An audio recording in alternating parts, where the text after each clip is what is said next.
No, let's do this on air. Tell us. Okay, we were talking the other day. We feel like this when Nick asked me if I wanted to do it, and I said no. I'm going to run and get moving on something else. And I said I only do it when Nuno's here. I feel like it's very personal to him because he created the rewind, and we don't want to. I don't want to like insult you. So here I am. Well, I don't know how to respond to that. Like, it's like I just like telling the people this is the cappuccino of the show. It's like a quick shot, quick shot. Hey, I'm doing the accents again. Post meal. Yeah, like a little cup of port or whatever. Yeah. I haven't had port in a long time, but I remember sweet. Go hour with Olin. He was good. Always Olin. Jason Howell recaps the pool party. We didn't get to get into Olin good today? I don't think he was bad. He was. Keep going. Go ahead. Pool party. You and I didn't get to talk about the pool party, but successful weekend, at least for strengthening those relationships and hopefully some potential commits. Yeah, absolutely. But by the way, I think Howell downplayed the pool party more than he should have. We let these boards beat you down. I don't give a damn. How many times is it going to take for people to realize not to judge the success or failure of a recruiting event within 24 hours of it being over? Right. I mean, how many damn times do we have to sit there and just beat it over, or does Jimbo have to beat it over people's heads to say, chill out and wait and see?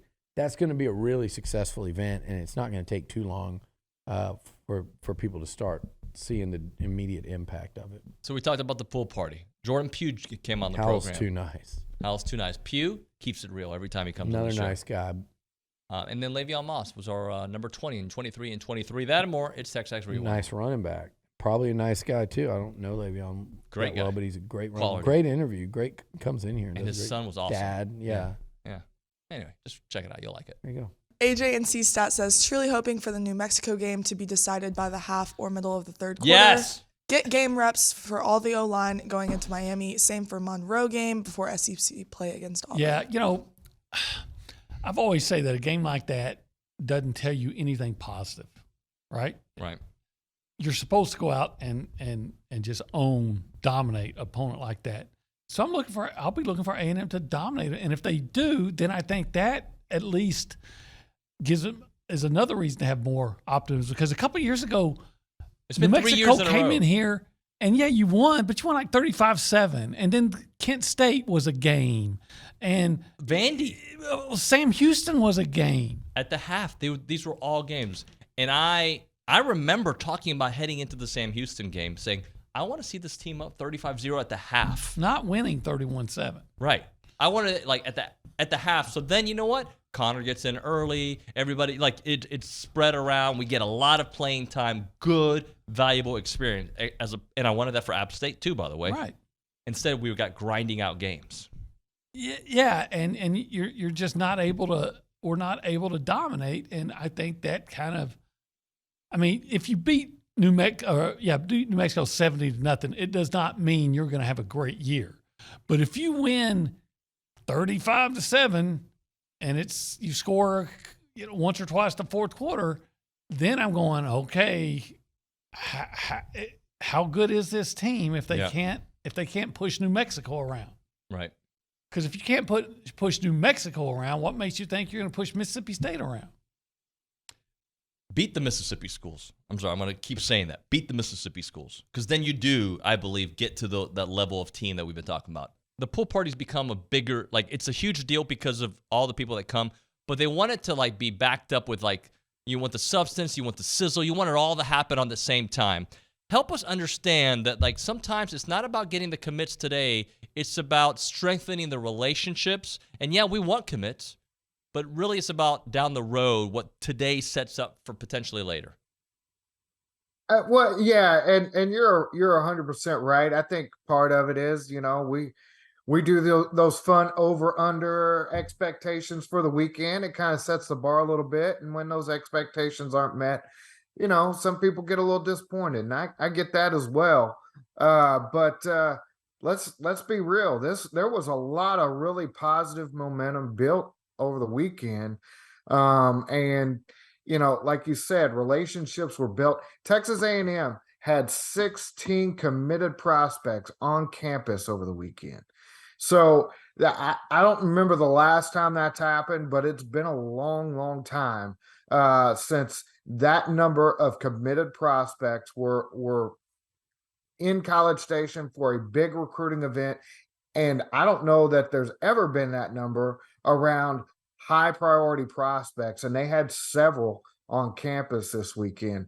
So those guys were in the ears of those guys. They were not just recruiting, but just developing relationships and relaxing. You heard a number of guys talk about the family feel and just, the important thing about the pool party is it is a chance for players, coaches, recruits, their families to all just kind of put their guard down a little bit, relax, and have a good afternoon, eating some good food, hanging out with some fun people.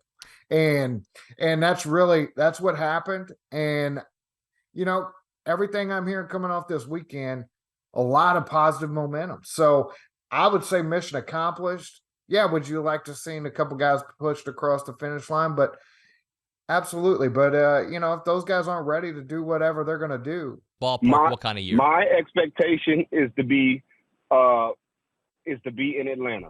That's my expectation. There is no excuse this year for this team. Okay. So let's just put it out there. I know everybody has their stuff. Everybody wants to hold back. I've been on this drum since last year. I think with the experience that this team went through, I think with all the young talent that was forced to play last year, they were forced to grow up right in front of your eyes. They have the playing experience. They have the talent. They've been putting in top recruiting classes since Jimbo's been there. This is the time. The time they need to turn over right now, and they need to be at least in Atlanta this year. They have the guys up front on defense to cause havoc. They have the experience in the secondary you got Gilbert, you got Damani Richardson back there. You have a lot of the young guys. You have Chappelle on the outside. You bring in Tony Grimes from UNC. You have those pieces. You have the most explosive receiving core, I think, in the country. You have two quarterbacks that have optimal experience in the SEC. You have an O-line that grew up. This is the time to me. If there's no other time to do it, this is the time to do it. I don't see any other way. But I'm excited about the group. I think this is the year that they can creep up on a lot of people because the expectations aren't as high, and I think they play better when they know that they're doubted. So I'm excited about this group, man. But this year is no excuses, man. No excuses for me at all. Jordan, we're going to be doing it weekly during the season. Oh, you know this. Get a full analysis, full breakdowns. You know this is what we do, Dave. We have to do this. I honestly don't know if I'd call Isaiah or Le'Veon like some power between the if A&M's going to have what we call this like power between the tackles back, it could be David Bailey. Yeah. The transfer from Colorado State and Boston College. He's 6'2", 235, legit, and something they don't have. But Le'Veon Moss, he's built like a first-team All-SEC back. And Alabama and A&M, who fought for his signature, both thought he had that kind of potential. That's why Bama was pissed when he decommitted. That's why A&M was, they were doing backflips in Bright when it happened. But Le'Veon is a blend of speed, vision, power. He runs with a little bit of that upright style. Now that run right there did look Spiller-like. Yeah. That lean, that body lean. But I think Le'Veon Moss, I just from talking to people inside, and they believe he could be truly special. Like, first team All-SEC kind of runner, best in the league type guy. It's got to come together for him. He's nowhere near that yet, but that's what the talent is. And here now is where talent meets opportunity. So the question is, are you ready to beat out a 5-star true freshman? I don't think anyone, I would be surprised this year if someone won out to where there was just one back. I think you could see 4 or 5 backs. I don't think all year they'll rotate 5, but I think over the course of the year, I think you'll see, I mentioned Bailey, but I think you'll see the big 3 and Moss and Owens and Amari Daniels, who I was sitting there the other day and the Miami game was on. He had some explosive runs against Miami, a couple of them I forgot about. LSU, we saw it. Auburn in that loss, we saw it.